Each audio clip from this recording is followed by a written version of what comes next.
সহিহ বুখারীর ৬২০১ নম্বর হাদিস, আবু হুরায়রা থেকে বর্ণিত। এক সাহাবী মসজিদে আসলেন, রাসূল সাল্লাল্লাহু আলাইহি ওয়াসাল্লাম মসজিদের পাশে বসা, সে সালাত আদায় করলো। তারপর রাসূল সাল্লাল্লাহু আলাইহি ওয়াসাল্লামকে সালাম দিল। রাসূল সাল্লাল্লাহু আলাইহি ওয়াসাল্লাম, ওয়া আলাইকুম সালাম, তোমার সালাত আদায় হয়নি, আবার যে সালাত পড়ো। সে আবারও সালাত করলো, রাসূলকে সালাম দিল, রাসূল বলল, তোমার সালাত আদায় হয়নি, আবার যা পড়ো। এভাবে দুইবার বা তিনবার হাদিসে আসছে। এরকম করার পরে সে বলল, ইয়া রাসূলুল্লাহ, আমি তো জানি না, যখন আমাকে সালাতটা শিখিয়ে দেন। তাহলে দেখেন, সালাত আদায় করতেছে কিন্তু সালাত হয় না। আমাদের সালাত কতটুকু হইতেছে আল্লাহ তাআলাই ভালো জানেন। তখন সাহাবী বললেন, ইয়া রাসূলুল্লাহ, আমাকে সালাত শিখিয়ে দেন। তখন রাসূল সাল্লাল্লাহু আলাইহি ওয়াসাল্লাম বললেন, যখন তুমি সালাত শুরু করবে, উত্তম রূপে ওযু করো, ফাসবিগিল বুদু, উত্তম রূপে খুব পুঙ্খানুপুঙ্খানুভাবে উযুটা ভালো করে করো। তারপরে তোমার কিবলাটা নির্ধারণ করো, কোন দিকে তোমার কিবলা। তারপরে রাসূল সাল্লাল্লাহু আলাইহি ওয়াসাল্লাম বলেন, তারপরে তাকবীরের মাধ্যমে, তাকবীরে তাহরিমা আল্লাহু আকবারের মাধ্যমে তুমি সালাত শুরু করো। তারপরে বলেন, সুম্মা ইকরা বিমা তায়াসসারা মা'আকা মিনাল কুরআন, কুরআনুল কারীম থেকে সবচেয়ে সহজ যে আয়াতগুলো, সবচেয়ে শুদ্ধ যে আয়াতগুলো তুমি পারো, সেই আয়াতগুলো তুমি তেলাওয়াত করো, তাহলে তোমার নামাজ হয়ে যাবে, আল্লাহ কবুল করবেন। এবার আমাদের আলোচনার দিকে ফিরে আসি। আমরা আলোচনা করতেছিলাম নামাজের আরকাম আহকাম, 13 ফরজ নিয়ে। আমরা বলেছিলাম নামাজের বাহিরে 7 ফরজ। অথচ আমরা নামাজের বাইরে 7 ফরজ নিয়ে আলোচনা করেছিলাম। আপনাদের মনে আছে কিনা যে নামাজের বাইরে 7 ফরজ গুলো কি কি? শরীর পাক, সবসময় আমাদের শরীরটা কি নামাজের জন্য পাক রাখতে হবে। এই জন্য যুবকরা যারা আছে, মুরব্বীরা যারা আছে, চেষ্টা করা সবসময় ঢিলা কুলুপ ব্যবহার করা, যেন নিজের কাপড়টা পবিত্র থাকে, নিজের শরীরটা পবিত্র থাকে। ঢিলা কুলুপ ব্যবহার করা। হ্যাঁ, প্রস্রাবের পরে, পায়খানার পরে আমরা কি ঢিলা কুলুপ ব্যবহার করব, ভালোভাবে পানি ব্যবহার করবো, যেন আমরা পবিত্র থাকতে পারি। তারপর 2 নম্বর কি? নামাজের জায়গা পাক। হ্যাঁ, 2 নম্বর হচ্ছে কাপড় পাক।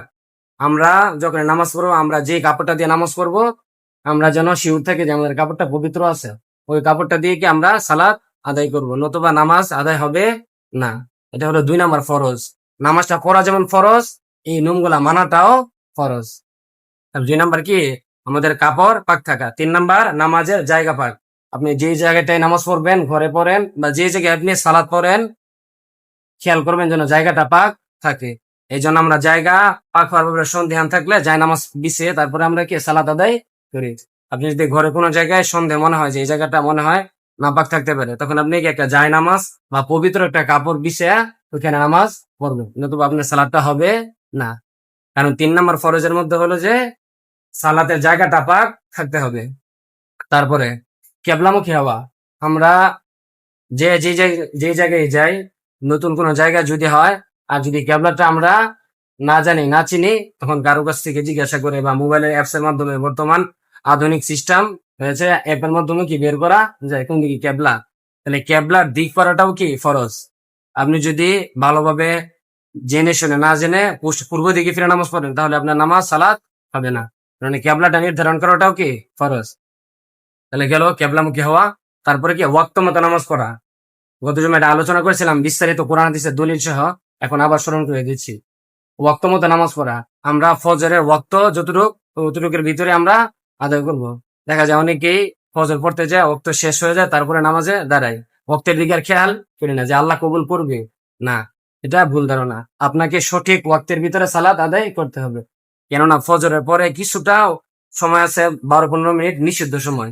এই সময় কোনো প্রকার সালাতে আর আদায় করা যাবে না। নফল হোক, ফরজ হোক, সুন্নত হোক, কোন সালাতে কি আর আদায় করা যায় না। তো আমাদেরকে ওই সময়গুলা বের করতে হবে, চিহ্নিত করতে হবে, এবং ওই সময় অনুযায়ী আমাদের সালাত আদায় করতে হবে। যদি কোনো ভুলবশত বা কোনো কারণবশত ফজরের সালাত ছুটে যায়, তখন আমাকে দেখতে হবে যে আবার কখন সালাতের ওয়াক্ত হয়। ওয়াক্ত হলে তখন আবার সালাত আদায় করা। তাহলে নিষিদ্ধ সময় কখন আমরা সালাত আদায় করবো না। 2টা সময় নিষিদ্ধ হয়, একটা হলো ফজরের পরে, আর একটা মাগরিবের কিছুক্ষণ আগে। এই 2টা সময় কি সালাত নিষিদ্ধ সময় থাকে। তাহলে হলো ওয়াক্ত মতো নামাজ পড়া। তারপর নামাজের নিয়ত করা। আমরা প্রত্যেকেই নামাজের নিয়ত করব। তবে আমাদের দেশে যে চলিত নিয়ত নাওয়াইতুয়ান, এই নিয়ত না। নিয়ত বলতে আপনি মনে মনে ধারণা করা যে আমি কোন ওয়াক্তে নামাজটা পড়তেছি। যেমন আপনি ফজর নামাজ পড়বেন, যখন আপনি উজু করছেন, ফজর নামাজের নিয়ত উজু করছেন, এই যে কিন্তু নিয়ত হয়ে গেছে। এরপর যখন আপনি সালাত পড়বেন, তখন মনে মনে ধারণা থাকবে যে আপনি সালাদটিকে সুন্নত পড়তেছেন না ফরজ পড়তেছেন। ফরজ পড়লে আপনি মনে ধারণা থাকবে যে আমি ইমামের ইক্তেদা করে ফরজ পড়তেছি। বাস, মনে এতটুকু ধারণা থাকলে হবে। আপনি নাওয়াইতুয়ান বলে কি সময় বিলম্ব করা ঠিক না। যখন ইমাম সাহেব কি আল্লাহু আকবার বলে হাত বাঁধার পরে যদি আপনি নামাইতেন পড়তে পড়তে অনেকটা সময় বিলম্ব করলেন, এদিকে ইমাম সাহেবের কেরাত শুরু হয়ে গেল, আপনি হাত বাঁধছেন, ইমাম সাহেব কেরাত পড়তেছে, সূরা ফাতিহা পড়তেছে, আর আপনি পড়তেছেন সানা, তাহলে এটা কি ইমামের ইক্তেদা? হয় নাই। ইমাম যখন কেরাত পড়বে তখন আপনি মনোযোগ সহকারে শুনবেন, আর কিছু পড়বেন না। তখন আপনার জন্য পড়াটা কি উচিত না। সামনে আজকের আলোচনা আসবে যে ইমামের ইক্তেদা করাটা কি, নবী সাল্লাল্লাহু আলাইহি সাল্লাম এই ব্যাপারে কি বলেছেন। তো এটা হলো গত জুমার আলোচনা। এই 7টা ফরজ কোথায়? বাহিরে, নামাজের বাহিরে আমাদেরকে এই 7টা ফরজ মেনটেন করতে হবে। আজকে আসে নামাজের ভিতরে 6 ফরজ, এই ব্যাপারে আলোচনা করি, কোরআন এবং হাদিসের দলিল ভিত্তিক। 1 নম্বর হচ্ছে তাকবীর তাহরিমা, আল্লাহু আকবার বলা। আমরা যে সালাত শুরু করি, নামাজ শুরু করি, নামাজ শুরু করে যে আগে যে আল্লাহু আকবার বলি, প্রথম আল্লাহু আকবারটা, এই আল্লাহু আকবারটা বলা ফরজ। বুঝছেন নি মাসালাটা? আমরা যে তাকবীরে তাহরিমা আল্লাহু আকবার বলে নামাজ শুরু করি, এই নামাজ আল্লাহু আকবার বলে শুরু করাটা কি ফরজ। এটাকে বলা হয় তাকবীরে তাহরিমা, আল্লাহু আকবার শব্দটা বলা ফরজ। আসেন এবার কোরআনের দলিল দেখি। সূরা মুদ্দাসসির আয়াত নাম্বার 3, আল্লাহ তাআলা বলেন, ওয়া রাব্বাকা ফাকাব্বির, হে নবী আপনি আল্লাহর বরত্ব, আল্লাহর মহানত্ব বর্ণনা করুন। ওয়া রাব্বাকা, আপনি আপনার প্রতিপালকের, ফাকাব্বির, তাকবীর বলুন, মহত্ব বলুন। তাকবীর কি? আল্লাহু আকবার। তাহলে কোরআনে আল্লাহ তাআলা সূরা মুদ্দাসসিরে নবীজিকে আদেশ করতেছেন, হে নবী আপনি আল্লাহর বরত্ব বর্ণনা করুন। তাহলে এই হলো তাকবীরের প্রথম দলিল কোরআন থেকে।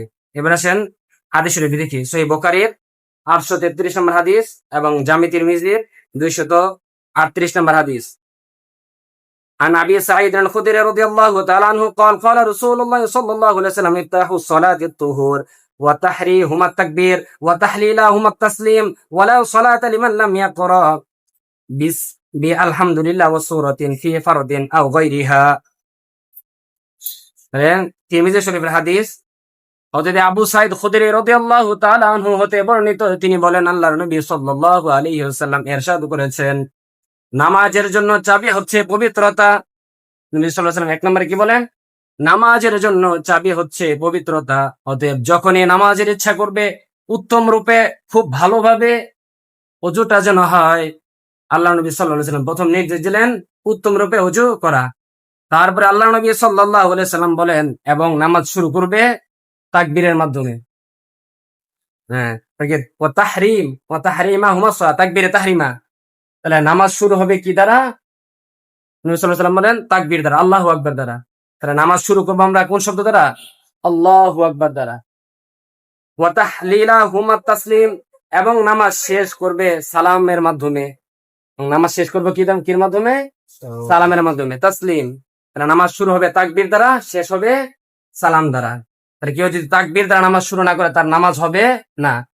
তাকবীর বলে নামাজ শুরু করা ফরজ, এবং সালামের মাধ্যমে নামাজ শেষ করা ওয়াজিব। কেউ যদি সালাম ছাড়া যদি নামাজ ছেড়ে দেয় তার নামাজ হবে না। সামনে বিচ্ছেদ আসতেছে। তারপরে আল্লাহ নবী সাল্লাল্লাহু আলাইহি ওয়াসাল্লাম ওয়ালা সালাতা লিমান লাম ইয়াকরা আলহামদুলিল্লাহ ওয়া সূরাতিন, এবং কারো সালাত আদায় হবে না যদি সূরা ফাতিহা এবং সূরা অন্য একটা সূরা না পড়ে। সূরা ফাতিহা এবং অন্য একটা সূরা মিলানো ছাড়া কি কারো সালাত আদায় হবে না। চাই সালাতটা ফরজ হোক বা সুন্নত হোক বা নফল হোক, যে কোনো সালাত হোক, সূরা ফাতিহা এবং অন্য কোনো সূরা দ্বারা ছাড়া কি সালাত হবে না। তাহলে এবার আসেন, আমরা অনেকে দেখা যায় ইমাম সাহেব রুকুতে চলে গেছে বা সেজদায় চলে গেছে, হুট করে আসে কি সরাসরি সেজদায় চলে গেল, সে আল্লাহু আকবার তাকবীর দিয়ে শুরু করে নাই, তাকবীরে তাহরিমা প্রথম আল্লাহু আকবার শব্দটা বলে নাই, তাহলে এই ব্যক্তির সালাত হবে না। তাহলে তাকবীরে তাহরিমা সালাত শুরু করার যে প্রথম শব্দটা আল্লাহু আকবার, এটা অবশ্যই সবাইকে বলতে হবে। ইমাম সাহেব আল্লাহু আকবার বলে সালাত শুরু করবে, মুসল্লিরা আল্লাহু আকবার বলে সালাত শুরু করবে, তাহলে এটা বলা ফরজ। তাহলে দলিল দিলাম কোরআন থেকে এবং হাদিস থেকে। তাহলে নামাজের ভিতরে 6 ফরজের 1 নম্বর ফরজ কি? তাকবীরে তাহরিমা, আল্লাহু আকবার বলা। সবাই বলেন 1 নম্বর ফরজ কি? তাকবীরে তাহরিমা, আল্লাহু আকবার বলা। এরপরে আসেন 2 নাম্বার, ফরজ ও ওয়াজিব নামাজ দাঁড়িয়ে পড়া। ফরজ এবং ওয়াজিব নামাজ দাঁড়ায় পড়া কি ফরজ। কোন ব্যক্তি যদি খুব বেশি মারাত্মক অসুস্থ না হয়, যদি দাঁড়াতে সক্ষম হয়, যে ব্যক্তি দাঁড়াইতে সক্ষম, দাঁড়ায় নামাজ পড়তে সক্ষম, এই ব্যক্তির জন্য ফরজ নামাজ এবং ওয়াজিব নামাজ দাঁড়ায় পড়া ফরজ। নামাজ ফরজ নামাজ এবং ওয়াজিব নামাজ কি দাঁড়ায় পড়া ফরজ। কেউ যদি ইচ্ছাকৃত ভাবে বৈশা সালাত পড়ে, ফরজ নামাজ এবং ওয়াজিব নামাজ বৈশা পড়ে, সালাত হবে না। সালাত কি হবে না? হবে না? আর এবার আসেন দলিল দেখি। সূরা বাকারা 238 নম্বর আয়াত, আল্লাহ তাআলা বলেন, হাফিযু আলাস সালাওয়াতি ওয়াস সালাতিল উসতা ওয়া কুমু লিল্লাহি কানিতিন। আল্লাহ রাব্বুল আলামিন বলেন, হাফিযু, তোমরা হেফাজত করো, সংরক্ষণ করো, আলাস সালাওয়াতি, সকল নামাজগুলো, সকল ওয়াক্তের নামাজগুলোকে তোমরা হেফাজত করো, যথাযথভাবে আদায় করো, সকল ওয়াক্তের নামাজগুলো তোমরা ঠিকভাবে আদায় করো। আল্লাহ তাআলা আদেশ করতেছেন সূরা বাকারা 238 নম্বর আয়াত, সকল নামাজগুলোকে তোমরা হেফাজত করো, যথাসময়ে আদায় করো। ওয়াসসালাতিল উসতা, বিশেষভাবে মধ্যবর্তী নামাজ, আসরের নামাজ। তাহলে আল্লাহ তাআলা আমাদেরকে সকল নামাজগুলোকে হেফাজতের সাথে পড়তে বলা হইতেছে। তো আমরা সকল ওয়াক্তের নামাজের চেষ্টা করব মসজিদে এসে জামাতের সাথে আদায় করার জন্য। তারপরে আসেন, ওয়াকুমু লিল্লাহি কানিতিন, আমাদের মূল মাসআলা যে দাঁড়ায় নামাজ পড়া যে ফরজ, এই ব্যাপারে দলিল। ওয়াকুমু লিল্লাহি কানিতিন, ওয়াকুমু শব্দের অর্থ হচ্ছে কি, এবং তোমরা দাঁড়াও, ওয়াকুমু এবং তোমরা দাঁড়াও, লিল্লাহি কানিতিন, আদবের সাথে, সম্মানের সাথে, আনুগত্যের সাথে তোমরা দাঁড়ায় সালাত আদায় করো। তাহলে এই যে কোরআনের দলিল পেলাম, সূরা বাকারার 238 নম্বর আয়াতের দলিল কি, যে তোমরা বিনয়ের সাথে, আল্লাহর সামনে বিনয়ের সাথে, আদবের সাথে দাঁড়াও। তাহলে এই আয়াত দ্বারা আমরা কি বুঝতে পারলাম? ফরজ নামাজ এবং ওয়াজিব নামাজ দাঁড়ায় পড়া ফরজ। এরপর আসেন হাদিস দলিল দেখি।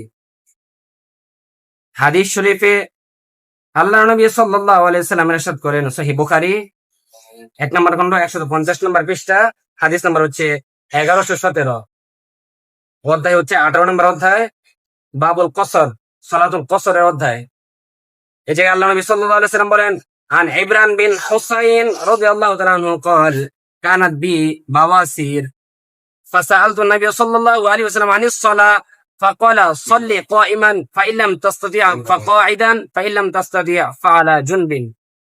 আল্লাহ নবী সাল্লাল্লাহু আলাইহি ওয়াসাল্লাম আন ইমরান ইবনে হুসাইন রাদিয়াল্লাহু তাআলা আনহু হতে বর্ণিত, আল্লাহর নবী সাল্লাল্লাহু আলাইহি ওয়াসাল্লামের কাছে এক ব্যক্তি আসলেন, এসে বললেন, ইয়া রাসূলুল্লাহ, আমার তো অর্শরোগ, আমি অসুস্থ। বাওয়াসির শব্দের অর্থ হলো অর্শরোগ, আমাদের যে অর্শরোগ হয়।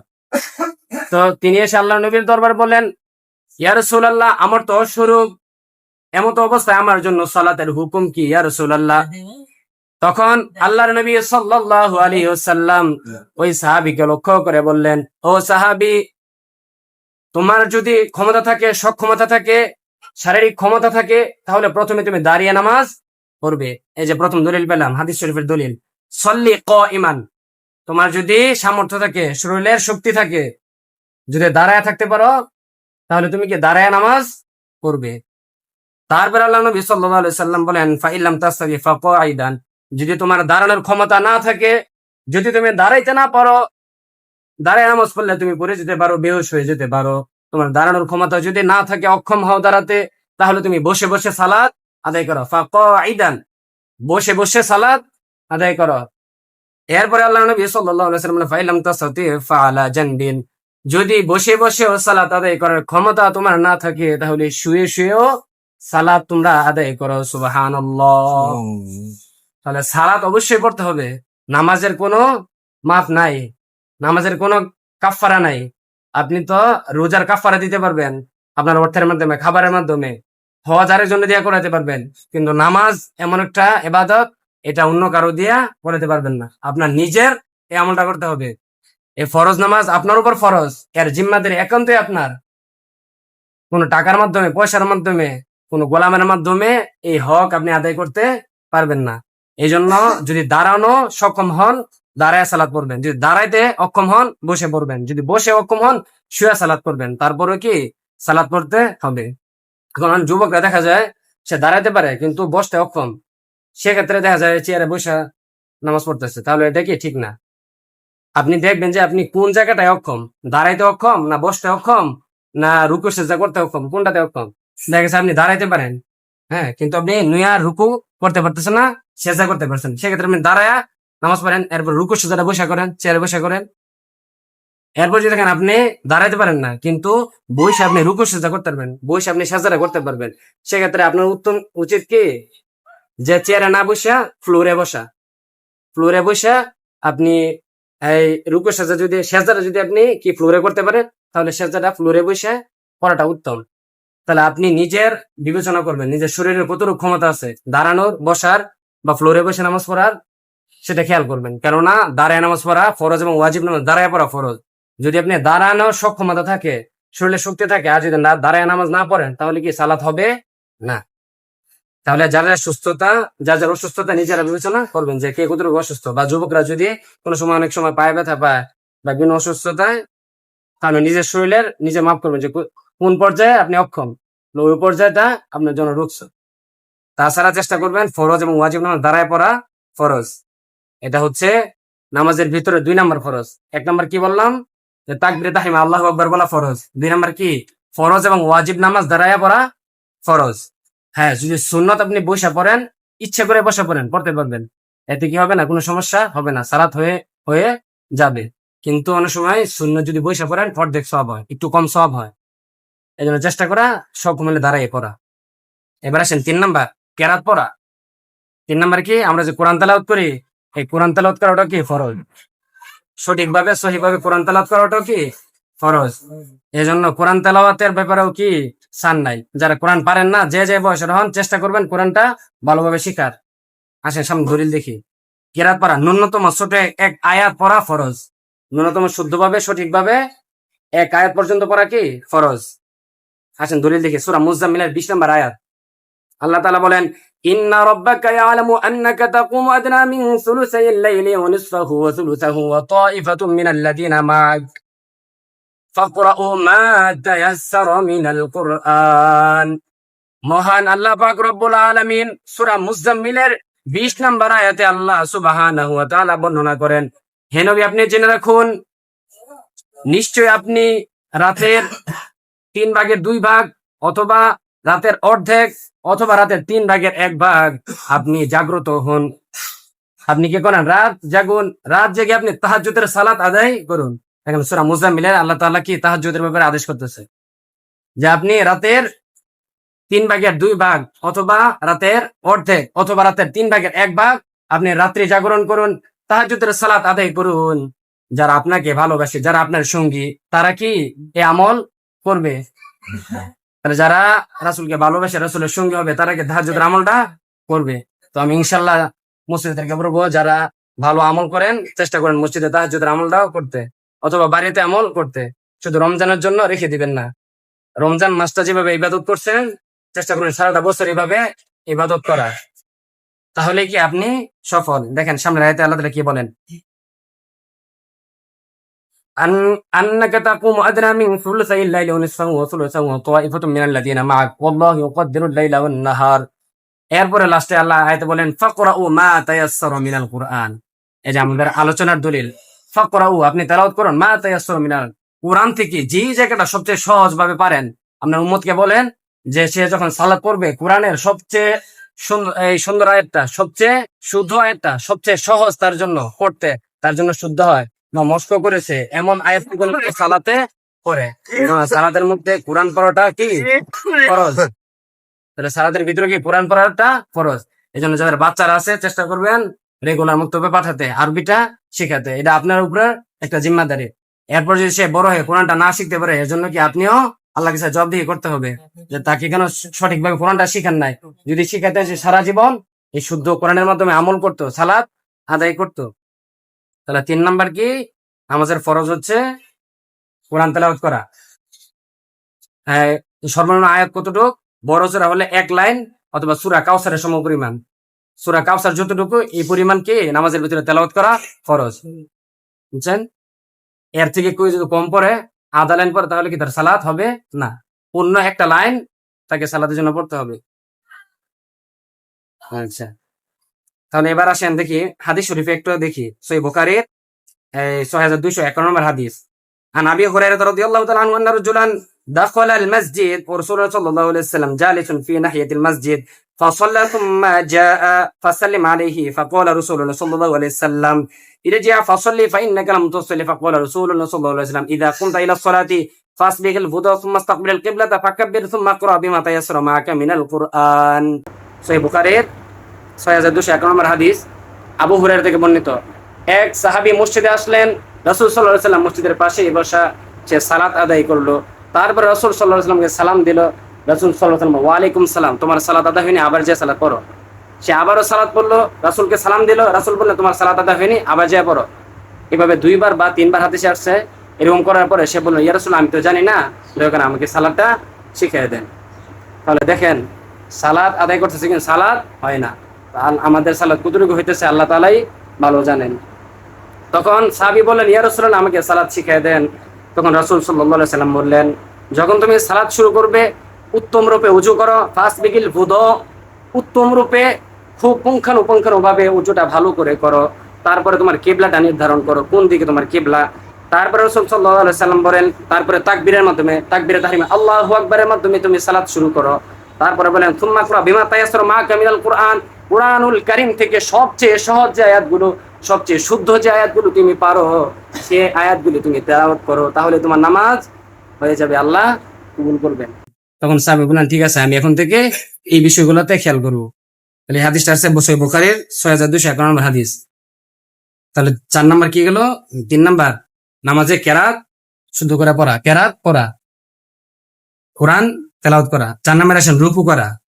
আমরা যে রুকু করি, এই রুকু করা ফরজ। রুকু করাও কি ফরজ। কেউ যদি ভুলে রুকু ছেড়ে দেয়, তাহলে কি তার সুসজ্জা দিল আর নামাজ হবে না। কেননা ফরজ যদি কারো নামাজের ভিতরে ছুটে যায়, সুসজ্জা দিল আর নামাজ হবে না। এই সালাত বাতিল করে আবার নতুন করে সালাত আদায় করতে হবে। আমাদের নামাজের ভিতরে ফরজ এবং ওয়াজিব গুলা জানা থাকতে হবে, যে কোন বিষয়টা ফরজ, কোনটা ওয়াজিব। ওয়াজিবের যদি কোনো ত্রুটি হয়, সাহু সেজদার মাধ্যমে আমার সালাতটা কি হয়ে যাবে? শুদ্ধ হয়ে যাবে। কিন্তু নামাজের সলাতের ফরজের ত্রুটি হয়ে গেলে আর সুহু সেজদা দিলেও আর কোনো লাভ হবে না, সালাতটা নতুন করে আবার পড়তে হবে। তাহলে 4 নাম্বার কি? রুকু করা। রুকু করা আমাদের জন্য ফরজ, আর রুকুতে দেরি করাটা ওয়াজিব।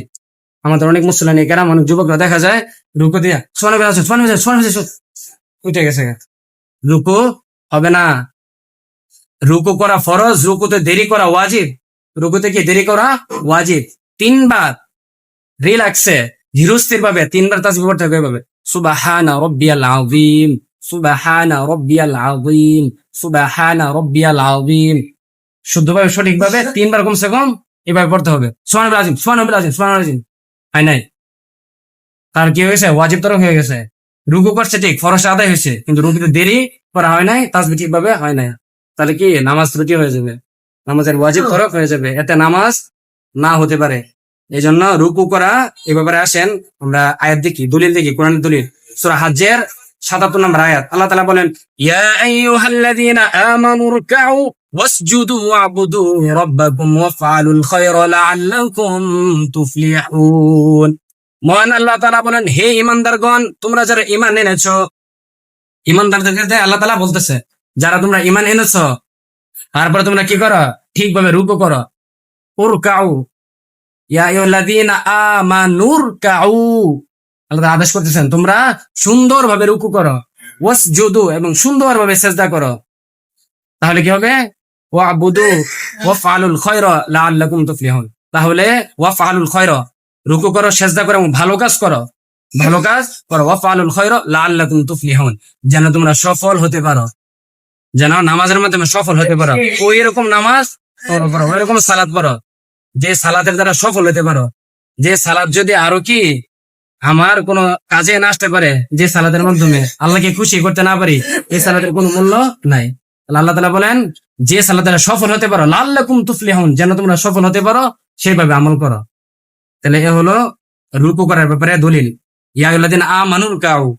এরপর আসেন হাদিস শরীফের দিকে দেখি, সহিহ বুখারীর 1113 নম্বর হাদিস।